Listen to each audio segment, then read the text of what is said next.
오미크론이라고 하는 또 어떤 분들은 성탄절의 선물이 될 수도 있다라고 하는데, 어쨌든 뭐 계속해서 참고를 하는 것들이 좋은 건 아니죠. 하여튼 OC가 문제예요. 열심히 그래도 두려움 없이 믿음 안에 우리가 예배했으면 좋겠고, 그런 가운데서도 예배하는 우리 성도들에게 하나님의 평강과 또 담대함이 심겨지는 귀한 은혜의 시간이 되었으면 좋겠습니다. 오늘은 거룩한 행실과 경건함으로 그날을 사모하라 라는 제목으로 하나님 말씀 은혜 나누도록 하겠습니다. 우리가 오늘 함께 묵상하고 있는 이 베드로 후서는 당시 예수님의 재림이 계속해서 지연될 때 쓰여진 말씀입니다. 예수님이 올라가실 때 내가 다시 올 거다라고 했는데, 그래서 온 성도들은 금방 그 모든 예수님의 말씀이 성취될 거라고 생각하고 있었어요. 그래서 예수님의 재림을 기다렸습니다. 그런데 하루 이틀 자신들이 생각했던 것처럼 예수님이 금방 오시지 않았습니다. 예수님의 재림이 계속 지연되자 예수님의 재림을 이제 의심하는 성도들이 나타나기 시작했습니다. 그리고 문제는 그 의심하는 성도들 사이에 교묘히 파고들었던 사람들이 있었는데, 그들을 성경에서는 거짓 선지자나 거짓 교사라고 말합니다.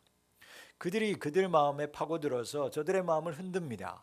그래서 베드로 후서의 말씀은 거짓 선지자와 거짓 교사들을 경계하기 위해서 베드로 사도가 기록한 책입니다.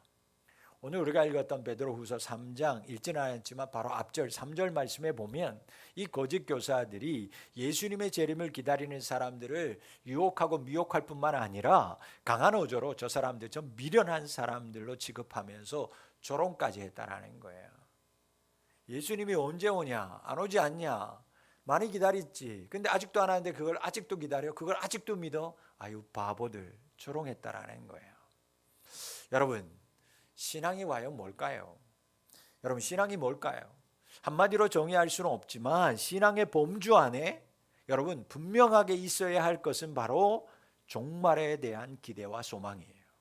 여러분들의 신앙의 어떤 정의가 여러 가지가 있겠지만 그 신앙의 범주 안에 들어가야 될 꼭 한 가지는 바로 종말에 대한 기대와 소망이에요. 그래서 우리가 방금 우리가 함께 고백했던 사도신경에도 거기로부터 살아있는 자와 죽은 자를 심판하러 오십니다 라고 기록되어 있고, 우리는 그것을 믿음으로 지금도 고백하고 있는 거죠. 초대교회에서부터 지금까지 고백되는 거예요.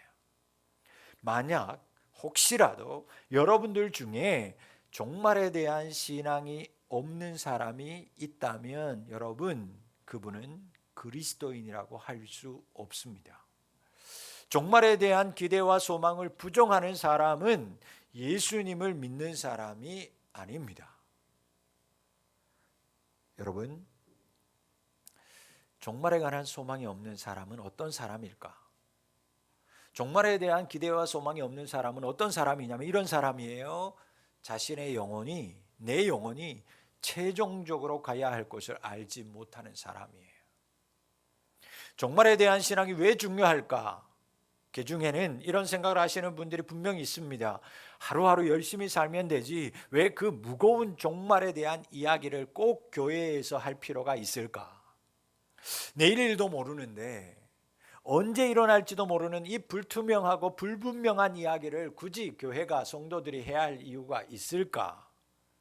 교회 열심히 잘 다니면 되지 무서운 종말의 이야기에서 사람들에게, 성도들에게 겁줄 필요가 과연 있을까? 라고 하면서 종말의 이야기를 단지 세상 사람들에게, 교인들에게 겁주는 이야기라고 생각하는 분들도 있어요. 과연 그럴까요, 여러분? 그렇지 않습니다. 여러분, 종말의 이야기, 이 이야기는 과연 어떤 이야기입니까? 여러분, 우리가 분명히 알아야 되고요, 또 바르게 말해줄 수 있어야 돼요.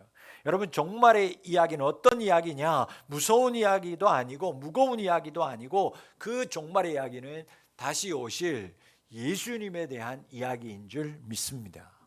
여러분, 다시 오실 예수님에 관한 소망의 이야기가 성도들에게는 바로 종말의 이야기예요. 그래서 다시 오실 예수님의 소망을 가진 성도들은 그 소망이 있기 때문에 어떻게 살아가는가? 오늘 하루하루의 삶을 보람 있게 살아가는 거예요. 보람 있게. 영화나 매스컴에서 보아온 잘못된 종말의 개념 때문에 종말은 나쁜 것이고 두려운 것이라고 생각하는데 여러분, 그렇지 않습니다. 직장을 그만둬야 하는 것도 아니고요, 집안일을 나 몰라라 해야 하는 것도 아니에요. 건강한 교회와 건강한 성도는 여러분 종말의 이야기를 해야 합니다. 그리고 그 종말을 기다려야 해요. 그래서 종말을 준비하기 위해서 다 포기하고 산으로 들어가거나 있던 생활을 다 정리하고 골방으로 들어가는 것이 아니라 그날을 소망하면서 오늘 여러분들에게 주어진 하루의 삶을 더 열심히 보람 있게 살아가야 하는 거예요. 이것이 우리 교회가 속한 개혁주의의 재림신앙이고 바른 종말의 신앙을 가진 성도의 모습이에요. 다른 종말의 이야기를 한다면 여러분 고민해 봐야 돼요. 만약 다른 교회가 왔는데 종말일 때는 다 모여서 기도만 해야 되고 다 정리해야 돼. 그리고 지금 있는 재산 다 가지고 와서 준비해야 돼. 만약 그런 교회가 있다라면 여러분 그 교회는 고민해 봐야 될 교회예요. 여러분 개혁주의의 재림의 신앙은 포기하거나 낙심하고 모든 걸 정리하라고 말하지 않아요. 주어진 하루하루의 삶을 오히려 최선을 다하면서 보람 있게 보내라고 하는 거예요. 성도는 내일 주님이 오신다고 해도 여러분 하던 일을 다 버리고 갑자기 교회로 헤쳐 모이거나 어떤 특정 장소로 들어가는 그런 사람이 아니라 평소처럼 자신의 삶의 자리에서 주어진 일을 최선을 다하면서 예수님을 영화롭게 하며 살아가는 사람이 되어야 할 줄 믿습니다. 또한 여러분 건강한 종말의 신앙을 가진 사람은요, 내게 닥쳐진 오늘의 어려움을 회피하지 않습니다. 오히려 이겨내려고 합니다. 왜 그럴까요? 왜 이기려고 할까요? 주님 오시면 포기해도 될 텐데, 아니 주님 오시는데 집중하면 될 텐데 왜 오늘의 고난 속에서도 포기하지 않을까? 지난주에 말씀드렸지만 주님을 기다리는 마음이 그 안에 있기 때문입니다. 여러분 주님을 기다리는 신앙이 있는 사람은 포기하지 않아요. 주님을 기다리는 마음이 있기 때문에 고난 앞에서 그 사람 쉽게 무너지지 않습니다. 오히려 소망을 바라보면서 인내하죠. 여러분 오늘 본문의 말씀은 바로 그런 사람들을 위해서 기록한 말씀이에요. 주님의 약속을 기다리는 사람들의 마음가짐이 어떠해야 되는지 알려주시는 하나님의 말씀입니다. 베드로는 당시 교회 안에 예수님이 다시 오시는 것이 지연된다고 생각하는 사람들이 있다는 것을 이미 알고 있었어요. 이 사람들이 주님의 재림 자체를 의심하는 사람들은 아니었죠. 그러나 문제는 자신들이 생각했던 것보다 이 시기가 자꾸 지체되니까 늦어진다라는 생각이 드니까 자꾸 연약해지는 거예요. 내가 지금 무엇을 해야 될지 고민에 빠지는 사람들이 점점 생각이 늘어나기 시작하는 거죠. 그런데 그것도 문제인데 그렇게 의심하고 어떡하지 하고 고민하고 있는데 그 마음에 거짓 교사들이 파고들기 시작했다라는 것이 더 큰 문제였어요. 이렇게 되자 점점 시간이 지날수록 이 사람들의 마음 안에 정말 주님이 오지는 않는 거 아닐까라는 마음이 조금씩 더 크게 자리를 잡아가고 있었습니다. 여러분 당시의 성도들이 진실한 마음으로 신앙생활 한다라는 건 정말 쉬운 일이 아니었어요. 우리가 생각하는 이단, 사이비 종파, 우리 주변에도 바로 옆에 보면 바로 길 건너에 여자 하나님이라는 데가 저렇게 크게 교회를 지어서 유혹하고 있잖아요. 주변에 믿는 사람들한테 알려줘야 돼요. 여러분 바로 건너편에 있는 WCC라고 하나님의 이렇게 있는 저 큰 교회, 종교 부지를 받아서 온 교회, 여러분 여자 하나님이라고 하는 우리가 말하면 이단이라고 하는 그런 교단이니까 우리가 기도해야 되고 우리가 이 영적 전쟁에서 우리가 승리해야 되죠. 어쨌든 지금도 그렇지만 사도 바울 그리고 베드로가 사역하던 그 초대교회는 이것보다 더 험한 일들과 거짓 교사들, 거짓 이단들이 판을 치고 있었습니다. 그래서 신앙생활을 지금처럼 우리가 온전히 한다라고 하는 건 참 힘든 시절이었어요. 왜냐? 강렬한 타오르는 불꽃처럼 거짓 교사들이, 선지자들이 교회 안에도 난무하고 있었기 때문입니다. 신천지가 교회 안에 들어와서 교회를 다 어지럽힌 것들이 사회적인 문제가 되고, 지금도 참 교회는 그것이 고민인데, 그 당시는 그것이 문제가 아니었어요. 누가 정말 거짓 선지자고 거짓 교사인지 모를 정도로 모든 교회 안에, 초대교회 안에 그런 사람들이 숨어 있었으니까요. 베드로 사도는 그래서 이 시기를 첫 번째 편지에서 뭐라고 얘기하냐면, 베드로전서 5장 8절에서 마치 마귀가 우는 사자와 같이 두루다니며 삼킬 자를 찾는 때다, 이렇게 말씀하고 있어요. 이런 시대를 성도들은 살아가고 있었고, 그리고 그들은 주님의 재림만을 기다리면서 살아가고 있었습니다. 그런데 그토록 간절히 기다리는 예수님의 재림이 생각대로 일어나지 않는 거예요. 그러니까 그들의 마음이 어떻겠어요? 힘들죠. 그리고 그 마음에 비집고 들어갑니다. 그들의 마음을 흔드는 사람들이 교회 안에 버젓이 있었어요. 그들은 이렇게 얘기했습니다. 재림은 없다. 지금 너희들이 몇 년을 기다렸는데도 오지 않는 거 보면 분명 재림은 없다라고 말하기도 했고, 그리고 때로는 이렇게도 얘기했어요. 재림이 있다. 그런데 지금까지 기다려도 오지 않으니 이제는 너희들이 좀 마음을 놓아라. 그리고 세상에 나가서 즐겨라. 그리고 재림의 그날에 그때 다시 교회 와서 지금처럼 열심히 신앙생활하면 되는 거지. 지금은 안 오니까 너희들 마음대로 나아가서 세상에 가서 즐길 거 즐기면서 살아. 베드로는 이러한 상황 속에서 교회 안에 들어온 거짓 선지자들의 말 때문에 흔들리는 이 신자들에게 제일 먼저 무슨 말씀을 하냐? 오늘 8절 말씀에 죽게는 하루가 천년 같고 천년이 하루 같다는 것을 잊지 말라. 그 말로 그들을 권면하고 있습니다.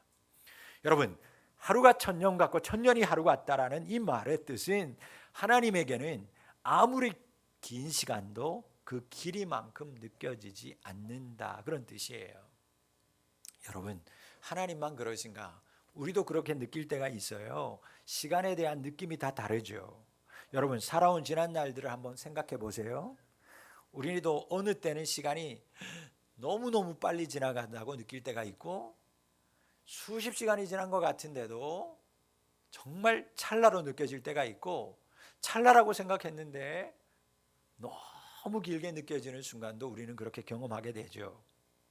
그래서 빠르게 지나가는 시간에 아쉬울 때도 있고, 반대로 고통스러운 시간에 왜 이렇게도 길까 힘들어했던 시간도 있어요.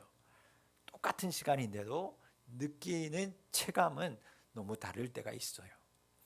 제가 군 생활을 강주 근처에 있는 정경부대에서 했어요. 당시만 해도 대학생들의 데모가 그래도 빈번할 때였습니다. 지금도 잊지 못하는 데모 현장이 있었는데요.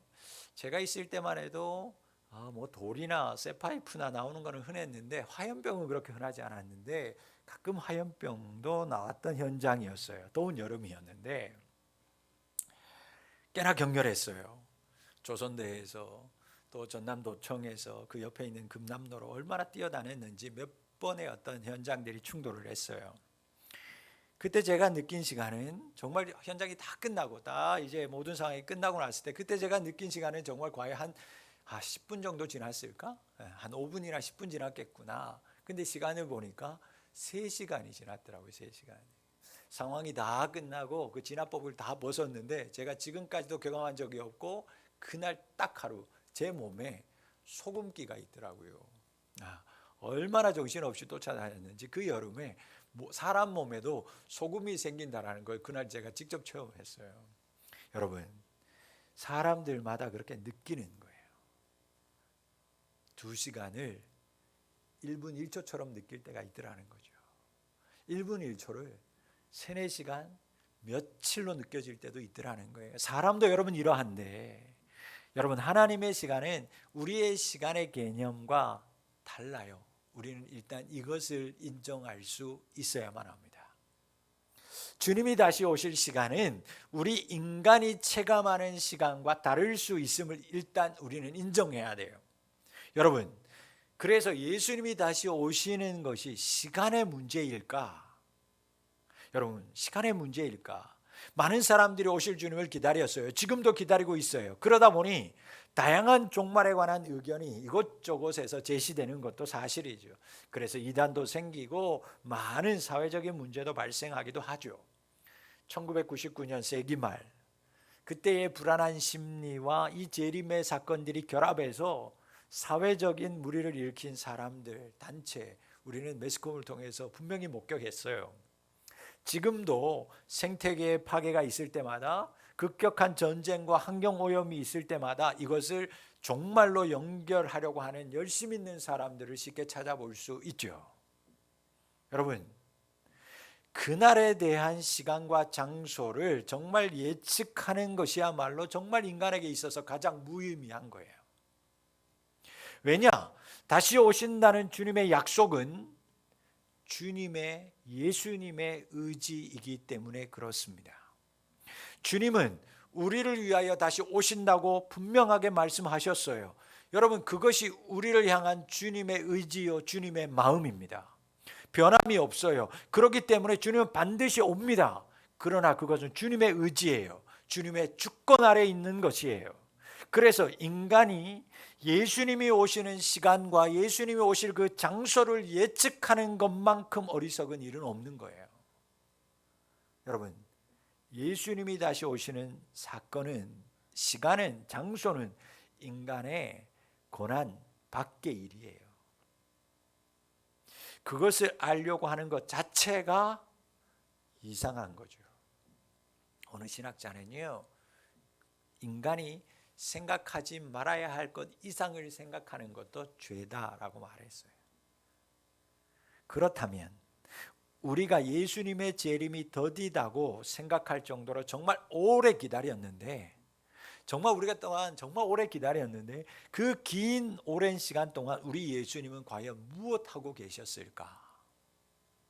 예수님이 다시 오신다고 의지가 확고함에도 불구하고 왜 그날은 계속 지연되고 있는 걸까요?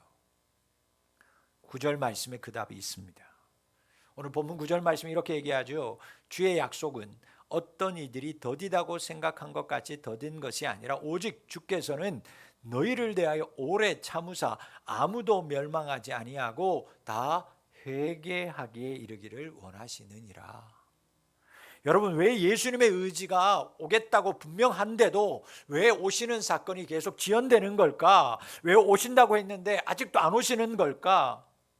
여러분, 거짓말이 아니고 그것은 예수님이 우리를 위해, 여러분을 향해 오래 참고 있기 때문이에요. 여러분, 다시 오실 예수님은 어떤 예수님을 오냐면, 다시 오시는 예수님은 심판의 주로 옵니다. 공의의 주로 와요. 우리가 이것을 잊어버리면 안 됩니다. 여러분, 그렇기 때문에 우리가 만약 선하고 의로웠다면 예수님은 벌써 오셨을 거예요. 그런데 우리가 전혀 선하지도 않고 의롭지도 못하다 보니까 심판하셔야 하는 예수님이 만약 지금 오면, 셈을 하셔야 하는 예수님이 지금 오면 우리가 당장 당할 것은 진노뿐이기 때문에 예수님은 오늘도 우리를 위해서, 여러분을 위해서 참고 있는 중이에요. 여러분, 생각해 봅시다. 참는 게 얼마나 힘든지 여러분들은 잘 알아요. 특히 부모님들은 더 잘 알아요. 아이들이 잘못했을 때 버럭 화내면 편하죠. 그런데 여러분, 참아 보셨잖아요. 내가 머리끝까지 왔는데도 참기 힘든 것들이 얼마나 어려운지. 그러니까 여러분, 우리가 기다리는 그 사모함보다 예수님의 그 재림을 참고 있음이 사실은 더 고통이고 힘든 거예요. 예수님 편에서 한번 확 오면 좋죠. 편한 거예요. 그런데 그렇게 안아주고 계속해서 참고 있는 거예요. 왜? 왜? 우리 때문에. 지금 오면 진노 앞에 서 있을 사람이 너무 많기 때문에. 여러분, 가끔은 이렇게까지 세상이 망해가는데도 예수님이 왜 오지 않을까? 이런 생각이 실제 들 때가 있어요. 정말 무서운 사람들, 세상에 무너지는 모습을 보면 정말 이제 예수님이 진짜 와야 될 텐데 왜 오지 않을까? 세상 사람들도 그런 얘기 하잖아요. 정말 말도 안 되는 행동을 하는 사람들을 볼 때 여러분들 농담으로 사람들이 뭐라고 얘기합니까? 귀신은 뭐하나? 저 사람 안 잡아가고 그러잖아요. 귀신은 뭐하는지 몰라. 저 인간 안 잡아가고. 여러분, 세상이 이렇게나 이상하게 돌아가는데도, 사람들이 정말 미친 사람들처럼 돌아가는데도 왜 예수님이 안 올까? 왜 안 잡아가시는 걸까? 여러분, 오래 참고 계시기 때문입니다. 만약 예수님이 순간순간 반응하셨다면 여러분, 저를 포함해서 이 자리에 있을 수 있는 사람은, 남아있을 사람 아무도 없었을 거예요. 예수님은 우리처럼 조바심 나는 대로 결정하고 저처럼 막 조바심 나는 대로 행동하지 않아요. 오늘 여러분 본문 15절 말씀에 예수님이 다시 강조합니다. 또 우리 주는 오래 참으심이 구원이 될 줄 믿으라. 사도 바울이 이렇게 얘기하는 거예요. 주는 오래 참으심이 구원이 될 줄 믿으라. 여러분, 예수님 오래 참으심 때문에 구원이라는 것이 이루어졌다라는 거예요. 예수님 오래 참으심 때문에 우리가 구원받은 줄 믿습니다. 예수님 오래 참으심이 언제까지일까? 언제까지 오래 참으실까? 여러분, 우리는 늘 그것을 생각하고 그 시기에 관심이 많지만 그 시기는 중요하지 않다고 말씀드렸습니다. 예수님은 예수님의 자녀들이 다 돌아올 때까지 기다리실 겁니다. 이런 예수님의 기다림이 없으셨다면, 예수님의 오랜 기다림과 참으심이 없었다면 저와 여러분 불쌍한 인생이었을 거예요. 여러분, 지금도 예수님은 참고 기다리고 계신 중입니다. 내가 멸망당하지 않기 바라시면서, 이 땅에 또 그 누군가가 멸망당하지 않기를 바라시면서 나의 마음과 우리의 신앙이 정결해지고 온전해지기까지 나를 생각하시기 때문에, 이 땅에 죽어가는 영혼들을 생각하시기 때문에 참고 계시는 거예요. 그러므로 오늘부터 우리가 가져야 할 신앙은 분명해집니다. 여러분, 우리가 가져야 할 신앙, 그 첫째는 날마다 새로워지는 신앙인이 되어야 할 줄 믿습니다. 날마다 새로워진다, 그 이야기는 여러분 회개하는 신앙이 되어야 한다라는 거예요. 10절의 말씀 보면 인내하고 오래 참으시는 예수님이 그러면 영영 안 오실까? 아니요, 분명히 오신다고 말합니다. 그런데 어떻게 오시냐? 도둑같이 오신다 말씀합니다. 더 중요한 말씀은 여러분 그 다음 구절이에요. 여러분, 도둑같이 오시는 것은 예수님의 의지예요. 예수님의 결정이에요. 그런데 그 다음에 일어나는 일은 나와 직결되는 문제입니다. 여러분, 뭐라고 말씀해요? 오시면, 그날이 되면 모든 일이 다 드러난다라고 말씀하고 있습니다. 여러분, 이건 우리의 문제입니다. 그날에는 나의 그 무엇도 그분 앞에서 숨길 수 없어요. 다 드러납니다. 감출 수 없습니다. 속일 수 없습니다. 다 그분 앞에서 드러납니다. 그래서 11절에서 예수님은 간곡하게 우리가 이 땅에 사는 날 동안 어떻게 살아야 되는가? 더욱 거룩한 행실과 경건한 사람이 되어야 한다라고 말씀하고 있습니다. 여러분, 구원 받으셨습니까? 여러분 구원 받으셨어요? 구원의 확신이 있습니까? 여러분, 우리는 구원 이미 받았어요. 그래서 많은 사람들이 그렇게 얘기하죠. 우리는 이미와 아직 사이에 살아가는 사람들이다. 우리는 이미 구원 받았어요. 그러나 여러분, 분명한 건 아직 확실한 구원을 받은 건 아니에요. 주님이 오실 때 우리는 확실한 구원을 받는 확신을 받아요. 인침받게 되는 거죠. 우리는 구원받은 건 분명해요. 그러나 완성은 이루어지지 않았어요. 그래서 이 땅 가운데 있는 동안에 주님을 기다리면서 우리가 해야 되는 게 뭐냐? 구원의 완성을 이루기 위해서 해야 될 것이 뭐냐? 더욱 거룩한 행실과 경건한 사람이 되어야 한다라고 주님께서 우리에게 말씀하고 있는 거예요. 여러분, 이것이 종말을 준비하는 성도들의 자세입니다.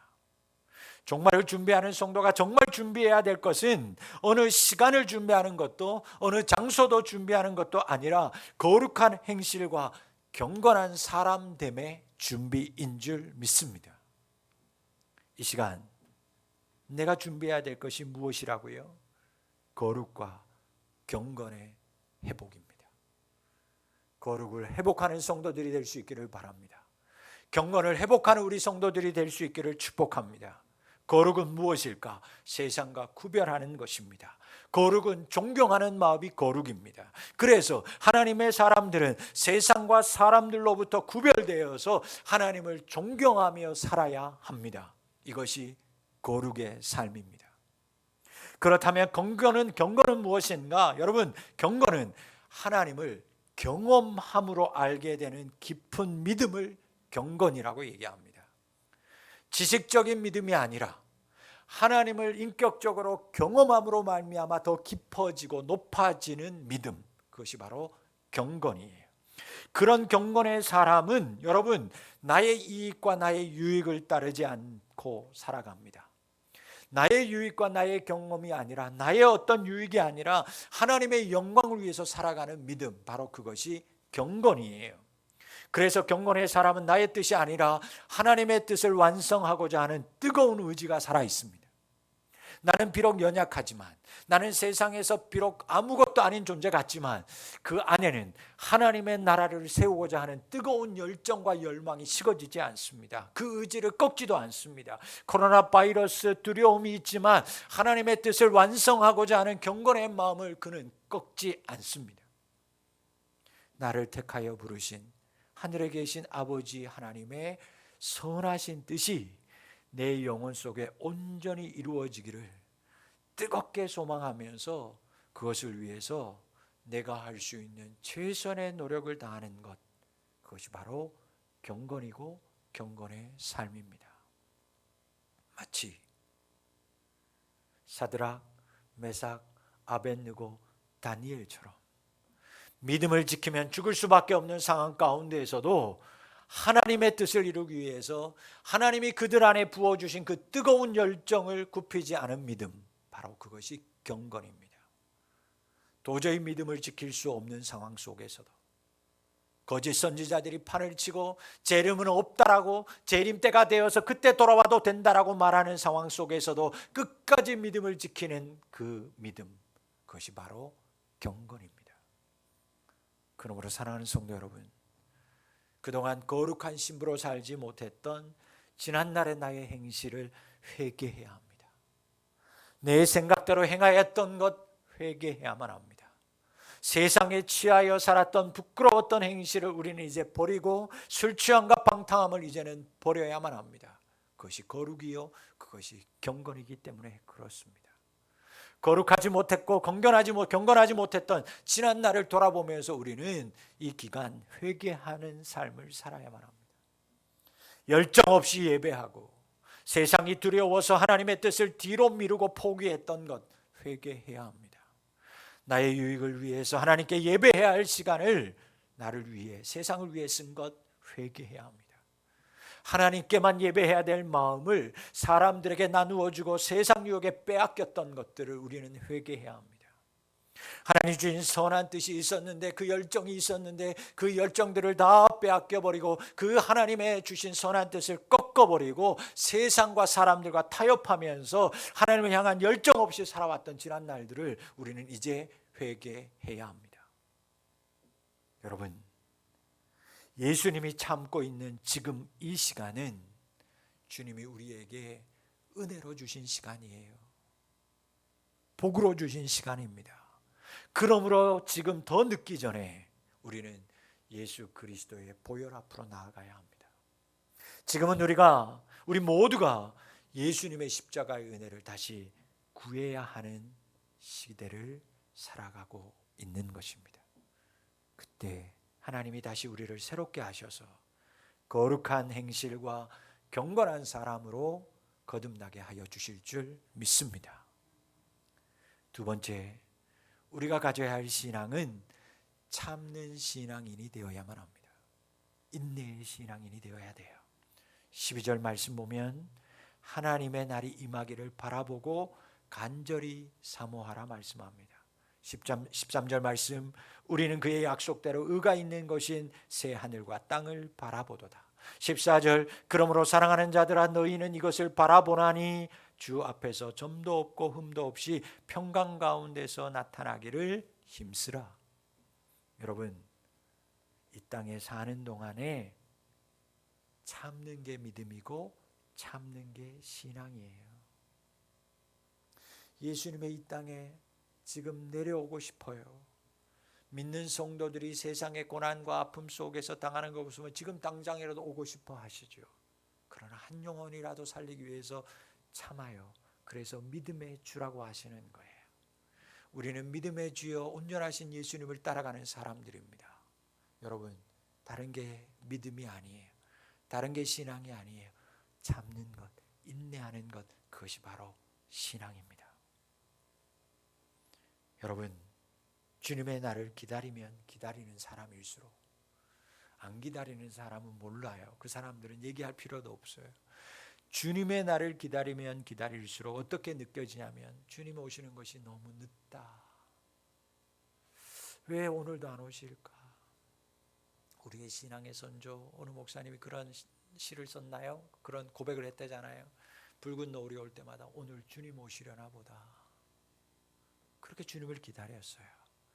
그런데 오늘도 오시지 않고 내일도 오시지 않은, 여러분, 주님의 날을 기다리는 사람은 자꾸 그 날이 늦어지는 것처럼 느껴지기 마련이에요.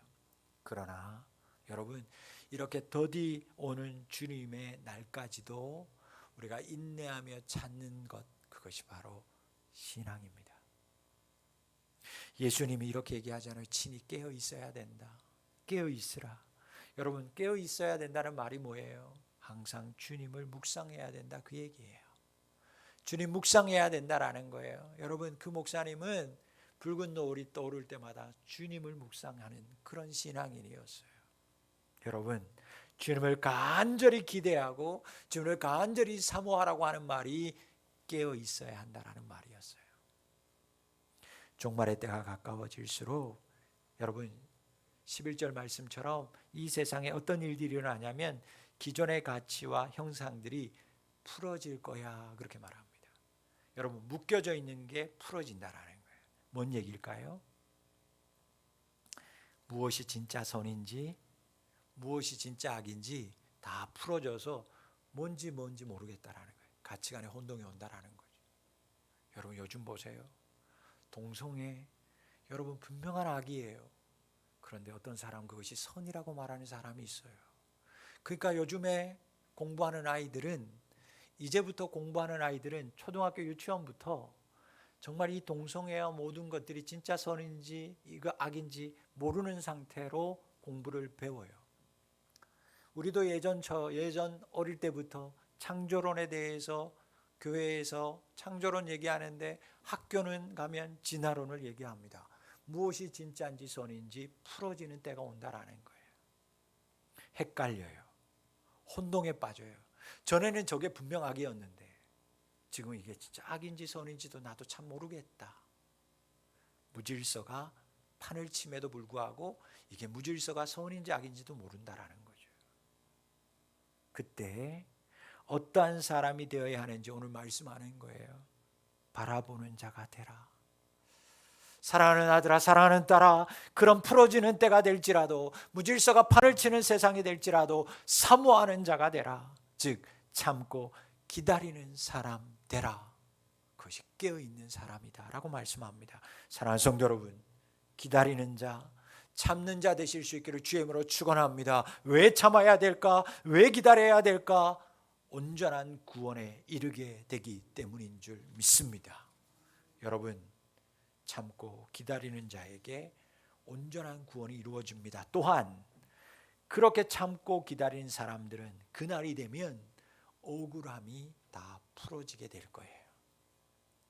여러분, 그래서 참는 사람은요, 그날을 소망하면서 오늘을 인내하는 거예요. 그래, 그날에는 주님께서 다시 묶어주실 거니까, 그날에는 다시 예수님이 셈해 주실 거니까, 그날에는 다시 오른쪽으로 왼쪽으로 하나님이 분명하게 다시 묶어주시고 풀어주실 거니까.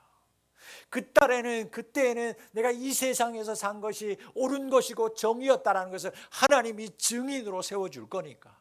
그날에는 지금은 사람들이 바보야, 주일에 이 코로나 시국에 왜 교회를 가고 시간을 들이고 물질을 들이냐, 왜 헌신하냐, 그랬던 사람들과 섞여 있어서 지금 내가 바른가 혼동되겠지만, 그날에는 주님이 오셔서 잘했다 충성된 종아, 내가 더 큰 것으로 너희가 맡길 테니까 천국의 잔치에 참여해라. 네가 갈 곳은 새하늘과 새 땅이다. 하나님이 인정해주고 위로해주고 안아주실 거니까. 그날에는 이 땅에서 울었던 억울한 울음들이, 고난의 울음들이 그 주님의 품에 들어서 주님께서 인정해 주실 때는 기쁨의 눈물로 변할 걸 알기 때문에, 여러분, 그날을 기다리면서, 그날을 사모하는 사람일수록 여러분 참으면서 오늘을 이겨내는 거예요. 여러분, 조금 얘가 안 맞을 수도 있지만 어떤 사람은요, 참으면서 기다리면서 하루를 지내는 사람들이 있어요. 어떤 직장인은 퇴근 시간만 기다려요. 네, 다들 그렇죠. 힘들지만 퇴근 시간만 기다려요. 어떤 학생은 점심시간 종치는 시간만 기다립니다. 그 시간에 빨리 쫓아가서 빨리 매점에 순서대로 내가 좋아하는 것 빨리 먹어야 되니까 점심시간 그 시간만 기다리는 거예요. 첫 교시부터 4교시까지 내내 누워있던 애가 점심시간 종치는 시간 하는 거는 귀신처럼 알아서 제일 먼저 뛰쳐나가요. 그 시간만 기다리는 거예요. 수능시험 마지막 종치는 시간, 수능생은 그 시간만 기다려요. 저녁 날짜를 아버지 받아둔 군인은요, 그날만 하루하루 기다리면서 참는 거예요. 여러분, 그 사람들에게는요, 기다림은, 참음은 그 사람들에게는 살아가는 이유예요. 여러분, 우리가 이런 이야기 자주 들어요. 여러분들도 들어보셨을 거고 경험하신 분들도 있을 거예요. 임종을 앞둔 사람들의 이야기예요. 주변에서 이렇게 얘기합니다. 저분 돌아가셔도 되는데 왜 저렇게 눈을 못 감으실까? 아마도 아직 누군가를 보고 싶어서 그런가 보다. 그런데 정말 막내 아들이, 때로는 딸이 달려와서 손을 잡고 눈을 마주친 후에는 마치 언제 그랬냐는 듯이 조용히 숨을 거두는 모습을 우리는 자주 목격합니다. 그때 그 모습을 목격한 사람들이 이렇게 얘기하죠. 그랬구나, 맞았구나. 저분이 저 아들 보려고 죽으시지도 못하고 눈도 못 감고 참고 기다리고 있었구나. 저 어르신이 저 막내딸 한 번 더 보고 가시려고 눈도 못 감고 저렇게 몇 날 며칠을 기다리고 계셨구나. 사랑하는 성도 여러분, 무언가를 간절히 기다리는 사람, 혹은 누군가를 간절히 기다리는 사람은요, 희망의 끈을 놓지 않아요. 그러므로 사랑하는 성도 여러분, 우리가 참는 자가 되면, 우리도 기다리는 신앙인이 되면 희망이 있기에 오늘의 고난을 이겨낼 수 있습니다. 이 코로나의 거센 우리에게 다가오는 이 코로나의 이 무서움도 여러분, 그날에 대한 소망과 인내와 희망이 있는 사람은 거뜬히, 성경이 이렇게 얘기하죠. 넉넉히 이기느니라. 겨우가 아니에요. 여러분, 넉넉히 이기는 성도들 될 줄 믿습니다. 누가? 그날을 기다리는 사람, 그날을 소망하는 사람. 여러분, 결국 우리가 이 땅에 사는 동안 나의 행실을 돌아보면서 회개하면서 또 주님의 오심을 참고 기다리면서 해야 될 것이 과연 뭘까요? 주님의 시간을 계산하고 장소를 예측하는 것이 무의미하다는 것을 이제 깨닫고 알았다면 이제 정말 내가 해야 될 것이 무엇일까요? 그것은 그리스도 예수님이 온 우주의 주인이라는 것을 경험히 받아들이는 것입니다. 그것만이 우리가 해야 될 거예요. 예수님이 나의 주인이요 온 우주 만물의 주인이다. 그것을 경험히 받아들이는 거죠. 예수님이 나의 주인입니다. 온 세상의 주인이십니다. 확실하게 믿는 것, 그것이 끊임없이 회개하면서 또 참고 기다리면서 해야 될 나의 몫이요 나의 사명입니다. 그런 믿음을 가진 사람에게 예수님이 오시는 시간 장소는 더 이상 문제되지 않습니다. 이 사람은 주님의 오심을 알고 믿기에 회개합니다. 그리고 참습니다. 기다립니다. 거룩한 행실과 경건한 마음으로 살아가려고 애씁니다. 주님이 나에게 부어주신 그 마음 열정 꺾이지 않도록 날마다 거룩하게 기도와 그리고 말씀으로 살아갑니다. 이런 신앙, 이런 믿음을 가진 성도가 이 자리에 있는 예배하는 우리 푸른비전교회 성도님들이 되었으면 좋겠습니다. 주님이 오시는 그날을 간절히 사모하면서 거룩한 행실과 경건함으로 내가 주어진 자리에서 매일 매순간 최선을 다해 살아가는 우리 성도님들이 다 되실 수 있기를, 그것으로 인하여 주님께 영광을 돌리기에 힘쓰며 살아가는 우리 성도님들이 다 되실 수 있기를 주의 이름으로 축복합니다. 기도하겠습니다. 아버지 하나님, 주님은 분명히 오십니다. 거룩한 행실과 경건한 마음으로 그날을 사모하며 살아갈 때 우리는 이 땅에 있는 모든 고난과 아픔도 넉넉히 이길 줄 믿습니다. 아버지, 인내하게 하시고 날마다 회개하며 새로워짐으로 말미암아 온 우주의 만물의 주인이 되시는 예수님과 동행하며 살아가는 저희들이 되게 도와 주시옵소서.